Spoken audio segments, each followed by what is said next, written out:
If money is a topic that keeps coming up for you, there's probably something deeper at play. Hey there, I'm Anna and welcome to my channel. This topic is part of a larger journey into sovereignty and soul-rooted clarity. Here, we reclaim the truth of who we are and we build lives that reflect that at every single level. And that includes our experience with money. Today, I'm going to be sharing with you some energetic layers that shape your relationship with money, both conscious and unconscious. This is not about spreadsheets or budgeting apps. This is about truth telling.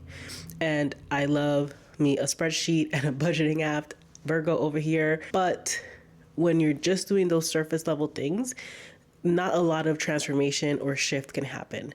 When you look at the core of the truth and then start to shift energetically from there and then use those other tools to support that, magic happens. Let's start with the first layer. What does money mean to you?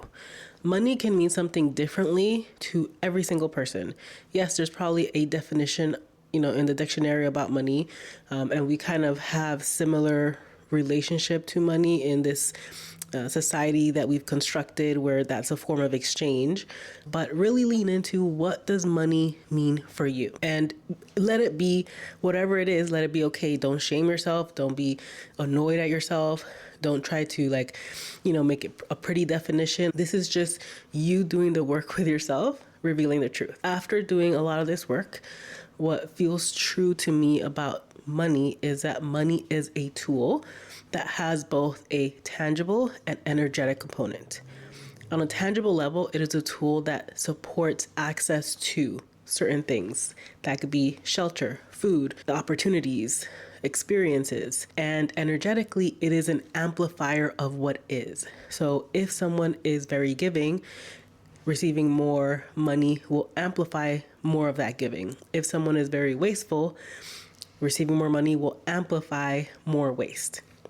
So it is a tool that can support certain things, and energetically it is something that magnifies or amplifies an energy that already exists. It's a multiplier. And I want to be crystal clear here. Money doesn't equal those things I mentioned. Money doesn't equal food, doesn't equal shelter, doesn't equal peace, doesn't equal freedom. But money can support those things. Those things you can attain in other ways, even if society is trying to force us to attain it in a specific way. But there are other ways to attain and experience those things. But it is a supporter where it can support you having those experiences. I just personally want to make sure that we were clear, because for me, I do not want to tie the idea of freedom and money being equal. Or I can't have one without the other, because freedom is something that stands on its own. I am sovereign being, period, the end. And my work is navigating this world and expressing more of my freedom, my sovereignty, regardless of other things.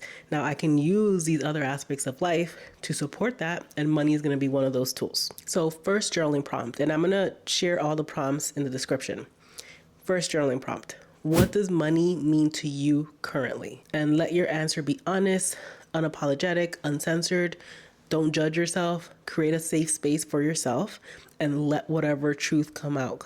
Let's talk about the second layer, money set points and your nervous system. Your nervous system has a specific set point of how much it feels safe in receiving and holding. Set point, let's think about it real quick as like a way that your body regulates things, right? So body temperature. If you start to develop a fever and your body temperature goes up, things are going to happen in your body physiologically that are going to help bring down that temperature, because there's a certain set point and range of body temperature that your body wants to live at. So if anything outside of that, it will do things. If it drops too much, it's going to, create some shivering, some, muscle movement to help warm you up. So when it comes to money, your nervous system has a specific range that it feels safe with. Anything above that, you may unconsciously overspend. You may reject opportunities. You may self-sabotage. Anything under that, and you may start to panic and go into anxiety and overdrive and try to overcompensate. Now, this is not a character flaw. This is a nervous system pattern. So whatever your set point is, there's no wrong or right. It's not a moral thing. It's just a pattern. And having awareness on what your set point is when it comes to money coming in, and also how much you can hold and grow it, is just giving you the opportunity to decide, do you want to switch that set point? It's not something that's fixed. It's definitely something that you can shift and change and expand, or whatever it is you're wanting to do. Quick example, when I was a kid, our household income was around $32,000. Not a lot for multiple people. I remember seeing that number and thinking like, whoa, this is not what my friends have. Like, this is interesting. When I got my first job and I graduated from school, I started with a salary of $78,000. And it felt like a huge shift. Obviously, it's more than double what I was experiencing. And I believe that that was going to change my life. Years later, like a few years later, with that salary, I was still living in the the same neighborhood, very similar apartments. I was doing very similar things. I did not have much more in my savings than before. Nothing really changed. And this is when I realized it doesn't really matter how much money you receive. It's what you're doing with that money. And you need to be conscious about what you're doing, because I was unconsciously I don't even know. I don't remember what happened to that money. I probably spent it in like junk stuff, maybe clothes, maybe getting, nails, partying, who knows. But my lifestyle and my life experience did not change. And that's because that was my set point. So it didn't matter that I was receiving more, I was finding ways of getting rid of it. So here is your next journaling prompt. What amount of money feels safe for your system? What amount of money feels unsafe, either too little or too much? And I know that on a conscious level, we're going to want to be like, well, more money wouldn't make me feel unsafe. But really allow yourself to just journal and not think too much about it, and just let your hand kind of write or type. It's going to be very interesting. I've done a visualization where I was receiving a lot of money. And I also did a practice, which I'll share in a second, but where I was receiving a lot of money. And one of the things that was happening is that I would get really nauseated, which is a thing that I feel when my trauma starts to kick up. With a few coworkers, breathwork facilitators, we did like a practice where we were kind of doing this little prompt where, someone's holding space, the other person's pretending to be the client, and then you ask for whatever you're charging and they give you more. And so we just kept increasing the amount, and we had used physical cash at the time. And, everyone's set point was different. But for me, there was a point where I literally started to cry and shake, and I couldn't receive that amount. It was just uncomfortable. So be open to the idea that it's possible that on a nervous system level, you don't want more than a certain amount. Now, the next layer, let's talk about money, beliefs, and identity. And these could be some of the reasons why you may not want more money, besides having a set point and not really know about it. Throughout your entire life, you've been absorbing stories about money. And you haven't had much control, especially the first chunk of your life, of what stories you're absorbing. Usually it's going to be caretakers, maybe TV, maybe like parents of your friends, but you're absorbing all these stories. Were they stories about money being sinful, or wanting more money being greedy, or being shallow if someone has a lot of money, or maybe it being dangerous to have a lot of money? All these things are going to shape your identity with money. You may hold beliefs that you're not good with money, or that maybe creatives don't make money, or maybe that certain people who don't look like you are the ones who get to hold wealth. These stories are not just mindset issues. These are scaffoldings in your body, in your energetic field, that determine how much you allow to come in and how much you allow yourself to hold, and maybe even grow money. I'll share a really quick example about a personal revelation when I was doing this work, is that I thought that money was dangerous. It was danger. As a kid, I, was born in the United States. My family's from Colombia. At the time, I'm sure it still happens, but at the time it was very prevalent about like kidnappings. And so being around this idea of, when we go visit, you're not wearing certain things. You're not wearing your jewelry. You're going to speak Spanish. Don't let it be obvious that you come from a family that currently lives in the United States, because if you lived in the United States, automatically that meant you were rich, even though obviously that's not the case. But I remember thinking like, Okay, so having wealth is dangerous because you can get kidnapped. Also, I witnessed a lot of people trying to scam my family and take their money. Again, danger. And I noticed that my mom, when she was working so hard, she worked 2 full-time jobs, she got sick. Again, danger. So I took it on as money equals danger. And so why would I want danger in my life? So doing this work is going to reveal certain things that you're like, huh, I didn't realize that that's a belief I hold. And doing this work isn't saying that those things are not real, that those experiences weren't true. What it's doing is taking the lens in which you're viewing money through and deciding, okay, is this a lens that's serving me? If it's not, let's shift the lens. It doesn't take away from your experience. It doesn't take away from the truth of certain things that have happened, can happen, but it's just how you view money. So here's your journaling prompt for this one. What do you believe about people who have money? And does that include or exclude you? Next layer. This one's a little deep and we're not gonna even scratch the surface, but I do wanna just bring awareness to this layer.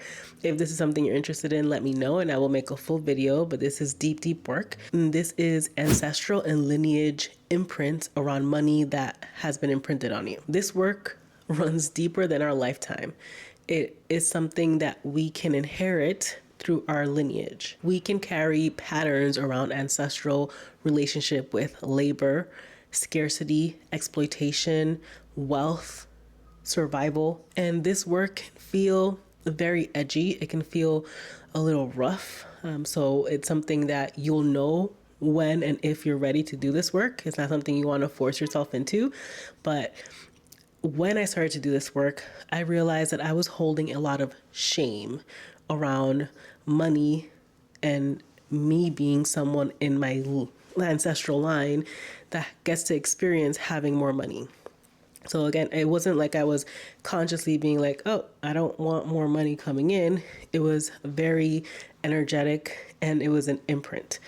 When I started to do this work, again, I realized, okay, I feel ashamed of having more money because who am I to have more, to feel safer, to have more rest than all of the ancestors that came before me who had to work really hard, who suffered.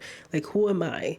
I felt shame. And when I started to do ancestral work, there was a communion that got to happen where it was revealed to me that actually by me having this experience, the same way those patterns come this way, my experiences can be given back to my lineage. So they can experience what it is to rest through me. They can experience what it is to feel peace through me.